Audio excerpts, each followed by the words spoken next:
Well, my job's very varied and every day can be completely different. For example, I may have a meeting with our front of house manager and the front of house staff, so we'll talk about the programme for the coming week and what things they've really got to be up to speed with. The next meeting might be an exhibition meeting where I'm discussing an exhibition or the programme for the next year or the next coming years, or for a specific exhibition even.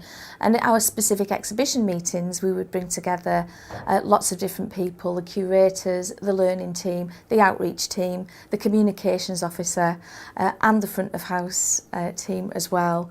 And even our trading department come to our exhibition meetings. Well, I began doing a degree in marine zoology, and my ambition was to work in a museum, and I began working in a natural history museum in Kendal, actually, in the Lake District. And from there I went on to the Great North Museum, which, well, it was called the Hancock Museum in those days. It's now called the Great North Museum. And then I got interested in museum learning and education.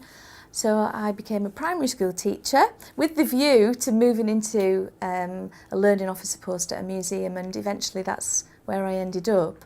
And then from that role, I've become the museum manager, and it does still have a lot to do with learning in museums, because part of our role is to be an educational establishment for the wider community. So my role is much broader than just working with school children.